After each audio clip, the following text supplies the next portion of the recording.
160.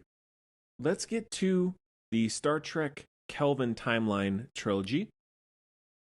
Star Trek, the first one, came out in 2009, is directed by J.J. Abrams, stars Chris Pine, Zachary Quinto, Simon Pegg, Leonard Nimoy, Eric Bana, Bruce Greenwood, Carl Urban, Zoe Saldana, John Cho, Anton Yelkin, Winona Ryder, Chris Hemsworth, list goes on. And the synopsis is the brash James T. Kirk tries to live up to his father's legacy with Mr. Spock keeping him in check as a vengeful Romulan from the future creates black holes to destroy the Federation one planet at a time. So I think we maybe talked about one of these movies over the years at some point, but not really. We haven't done a lot of Star Trek stuff on the show.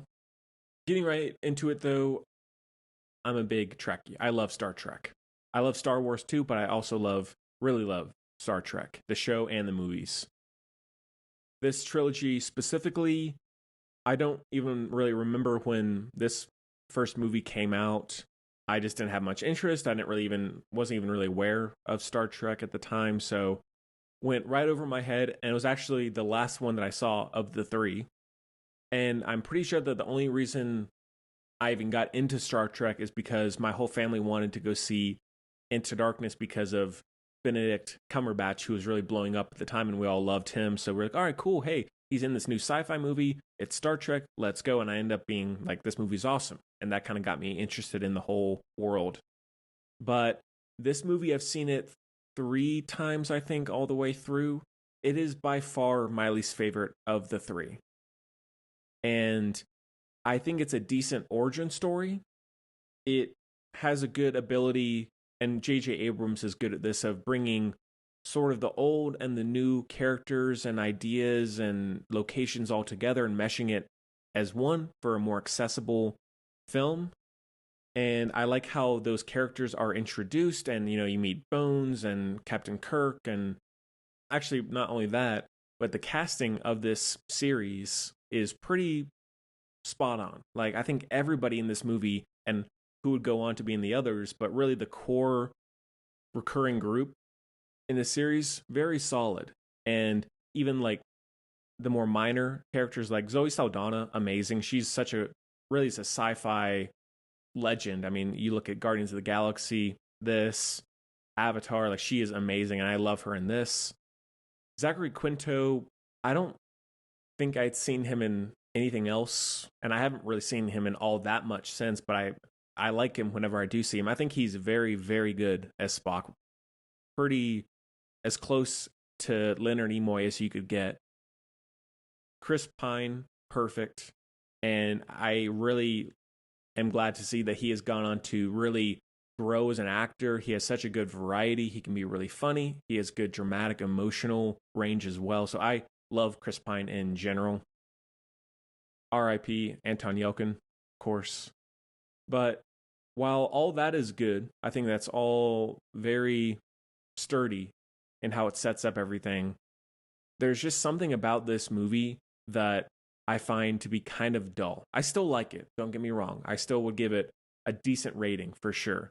But compared to the other two, I don't know what it is. Maybe if I had seen this one first, I would feel differently. But watching it now and, repeatedly so, I just feel like it's really hard to get into. I feel like I'm really struggling with the pacing. It's not too long, but I feel like I'm kind of dragging through parts of this movie. And really, actually, the worst thing about it is the look. I think this movie looks terrible.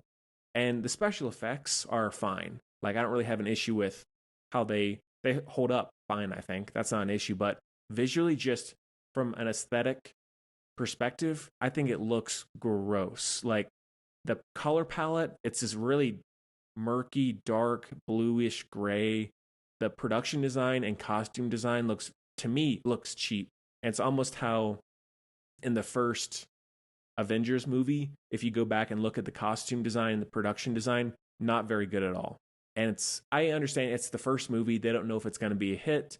And so they're like, all right, well, let's put the focus on the most important things that are going to keep people. I get that, is what it is. That's fine. But now having this whole franchise and other films like it, and et cetera, et cetera. This movie looks so bad, in my opinion, even from the first scene where you see Chris Hemsworth pop up randomly. So that's something I try to get past every single time I watch it, and especially seeing where they go with Into Darkness and Beyond aesthetically. There's almost no comparison there for me. And I would love to hear what you think. Let me know on YouTube or on Bandcamp, wherever it is that you're listening to this. I would love to know what you think of all that, or just these movies in general. So please let me know. But that's something that really brings the movie down and keeps me just inherently, because it's all the time, it's the visual style of the movie that keeps me engaged and excited less, because I'm like, this movie, really kind of gross. Sorry if that's mean, but that's just how I feel every time. However, one savior of some of the visual style is I do appreciate that J.J. Abrams does as many practical things as he can, especially when it comes to character design and makeup. I think all the designs of characters, the prosthetics on their heads and all that stuff, I think that stuff is awesome still, and it's great in all three movies. So I do fully appreciate and really enjoy that part of how the movie looks and how characters are within a scene, but it's everything else that doesn't. But besides that, some specific scenes, I like where Kirk first meets Bones. They see Spock in the courtroom or the conference room, whatever that place is, can't remember. The beam me up scene, classic. So I mean, there are some good like classic Star Trek elements if you are a fan of those that you probably get a kick out of. I did, even though I knew what beam me up was and all that stuff even before I was really invested in Star Trek or really experienced with Star Trek lore.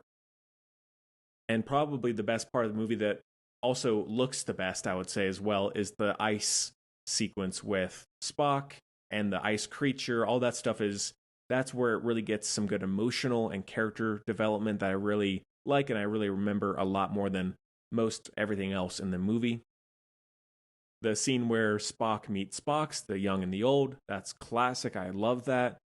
And the other one that I think of usually is where Spock and Kirk get into a fight and Spock loses his cool, as is not customary with his species. So I think all that, it adds, you see those breaks in the characters and them trying to figure each other out and themselves out. So it does have that well-rounded, everybody's just trying to work together and mesh. So I think all that works a lot. The score is also pretty good, and I am still glad that this one exists. I just struggle with this movie every time, and it's not one that if I'm going back to watch a Star Trek movie or if I'm in the mood for Star Trek, this is not going to be the one I'm going to pick.